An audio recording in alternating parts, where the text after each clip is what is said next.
Generally એટલે કે normally તમે ગાજરનો સંભારો અને એ તો ખાધું જ હશે. તો તમે ખાધા હશે કે લાલ ગાજરનો આપણે જે શિયાળાના ટાઈમમાં મળે છે એ ગાજરનો સંભારો. પરંતુ આજે મેં બનાવ્યા છે લસણિયા ગાજર, અને એ પણ આપણા જે લાલ ગાજર મળે છે એનો નહીં, પરંતુ એકદમ દેશી ગાજર, જે મને પણ મારી ફ્રેન્ડે ગામડેથી આવ્યા હતા તો એ લોકોના ખેતરમાં વધારે થાય છે તો એ લાવ્યા હતા અને એમણે પણ મને આપ્યા હતા. તો આ છે આપણા દેશી ગાજર. આજે એનો આપણે લસણિયા ગાજર બનાવી લઈશું, કે જેને તમે બહાર 1 મહિના સુધી અને ફ્રીઝમાં રાખશો તો 2 થી 3 મહિના સુધી એને કાંઈ થવાનું નથી. આ એક જાતનું અથાણું જ છે. જો કે મહિના સુધી તો ચાલવાનું જ નથી. ડેલી આ એક વખત તમે ચાખશો તો પછી રોજ તમે એ ખાવાના જ છો. તો સૌથી પહેલાં મેં ગાજર છે એને સરસ રીતે ધોઈ અને સાફ કરી લીધા હતા અને લૂછી લીધા હતા. હવે એની આપણે છાલ ઉતારી લેવાની છે. આ ગાજર થોડા હાર્ડ એટલે કે થોડા કડક હોય છે, એટલે થોડી વાર લાગે છે છાલ ઉતારતા. અને હવે આવી રીતે આપણે એને વચ્ચેથી કટ કરી, અને જે વચ્ચે ડીઠિયાનો ભાગ હોય છે એટલે કે વચ્ચે જે એકદમ કડક ભાગ હોય છે એ આપણે કાઢી નાખવાનો છે.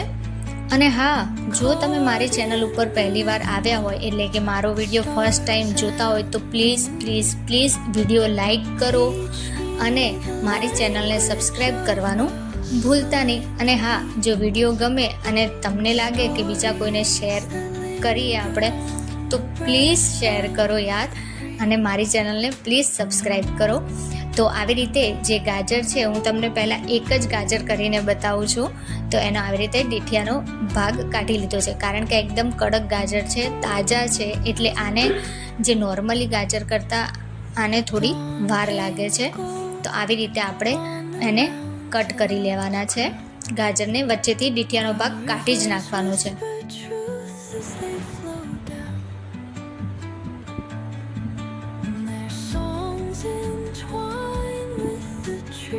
હવે આપણે જે ગાજર છે એને આવી રીતે વચ્ચેથી 1.5 થી 2 ઇંચ જેટલા રાખીશું. પહેલાં તો વચ્ચેથી ચીર કરી લઈશું અને 1.5 થી 2 ઇંચ જેટલા એના ટુકડા કરી લઈશું. જો તમારે થોડા વધારે મોટા 3 થી 3 ઇંચ જેટલા વધારે મોટા નહીં, પરંતુ આટલા રાખશો તો શું છે કે જલ્દી ગાજર એકદમ સરસ એનું અથાણું એટલે કે લસણિયા ગાજર રેડી થવાના છે. અહીંયા મેં 1.5 થી 2 ઇંચ જેટલા એના ટુકડા કરી લીધા છે.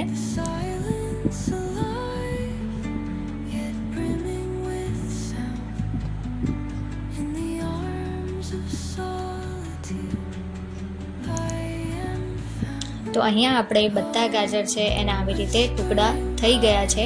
હવે એક આવી રીતે વાસણ લઈ લેવાનું છે અને એની અંદર આપણે એને એડ કરી લઈશું. વાસણની અંદર ગાજર મૂકી દેવાના છે.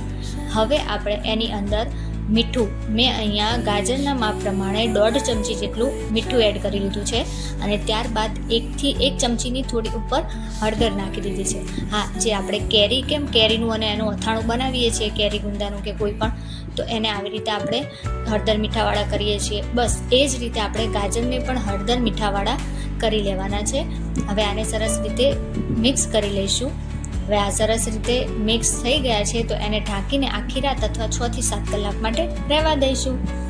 મેં અહીંયા ગાજરને આખી રાત માટે રાખ્યા હતા. તો બીજા દિવસે સવારે તમે જોઈ શકો છો કે હળદર અને મીઠા સાથે ગાજર સરસ રીતે મિક્સ થઈ ગયું છે, એટલે કે હળદર ઉપર મીઠું અને ગાજર સરસ રીતે લાગી ગયા છે.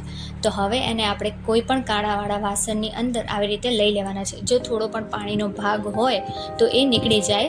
આ ગાજર છે એટલા ઓલાએ હોતા નથી, મતલબ કે પોચા કે એવા, તો આમાં પાણીનો ભાગ વધારે હોતો નથી. તો પણ થોડી વાર માટે એને રહેવા દઈશું. જો પાણીનો ભાગ હોય તો એ નીકળી જાય. અને ત્યારબાદ આવી રીતે કોટનના કપડાની ઉપર 3 થી 4 કલાક માટે એને સુકાવવાના છે. છૂટા ગાજર છે એને છૂટા કરી લેવાના છે. સેમ એ જ પ્રોસેસ છે કે જે આપણે કેરીનું કે ગુંદાનું અથાણું બનાવીએ છીએ, સેમ એ જ રીત છે. તો હવે અહીંયા આપણે એને 3 થી 4 કલાક માટે મેં પંખાની નીચે ઘરમાં જ રાખી દીધા હતા. હવે 3 થી 4 કલાક બાદ તમે જોઈ શકો છો કે સરસ એવા ગાજર છે એમાંથી પાણીનો ભાગ ઉતરી ગયો છે, એટલે કે નીકળી ગયો છે. તો અહીંયા આપણે લસણિયા ગાજર કરીએ છીએ, એટલે અહીંયા મેં એક નાનો કપ જે આવે છે એટલા લસણ લીધા છે. તમે એક મુઠ્ઠીથી થોડા વધારે લસણ લઈ શકો છો.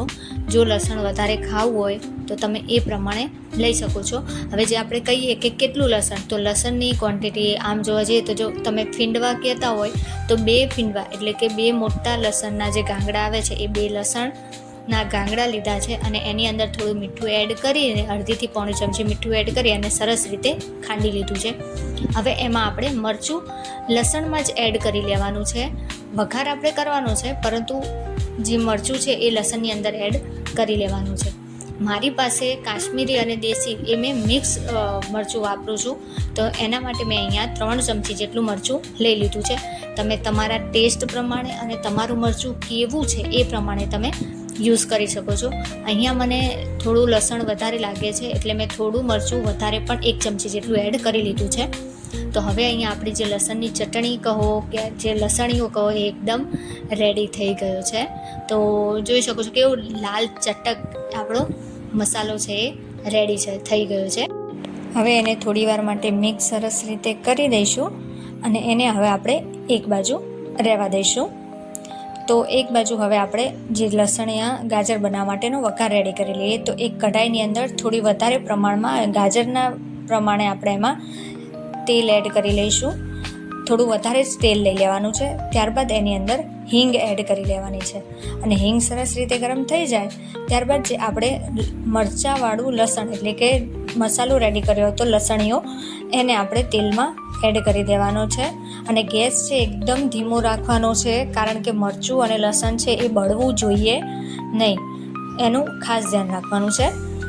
તો હવે આપણે લસણીઓ છે એને સરસ રીતે તેલ સાથે મિક્સ કરી લઈશું અને તેલ જ્યાં સુધી છૂટું ન પડે ત્યાં સુધી ચડવીશું, પરંતુ ધીમા તાપે અને વધારે નહીં. આને 2 થી 3 મિનિટ સાંતળી લઈશું તો પણ આપણો મસાલો એકદમ રેડી થઈ જવાનો છે.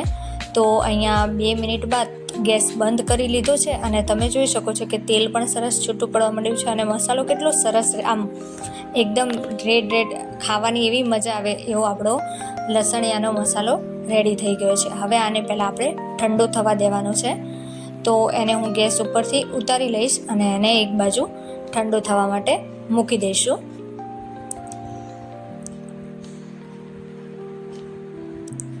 હવે આવી રીતે થોડી મિનિટે હલાવતા રહીશું તો શું છે કે જલ્દી ઠંડો થશે મસાલો. તો વચ્ચે એને હલાવતા રહીશું અને એને ઠંડો કરી લઈશું. તમે પંખા નીચે પણ એને ઠંડો કરી શકો છો. હવે આ મસાલો ઠંડો થઈ ગયો છે તો આપણા જે હળદર મીઠાવાળા ગાજર હતા એને પણ આમાં એડ કરી દઈશું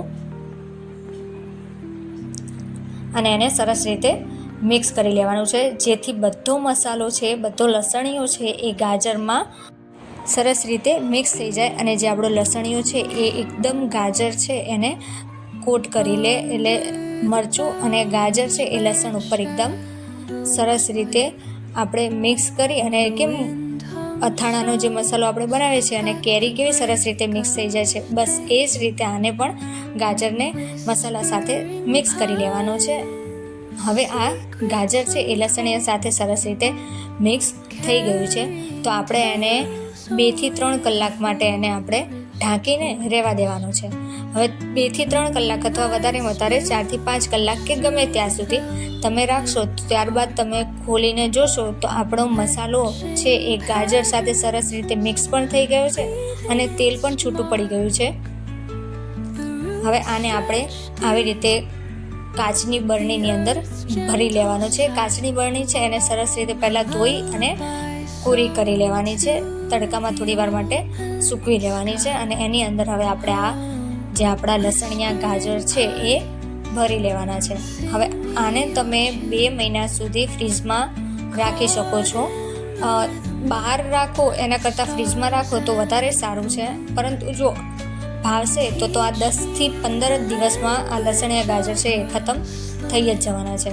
તમે આ છે એને થોડું પણ બનાવી શકો છો. તો આપણા આ લસણિયા ગાજર છે એ એકદમ રેડી થઈ ગયા છે.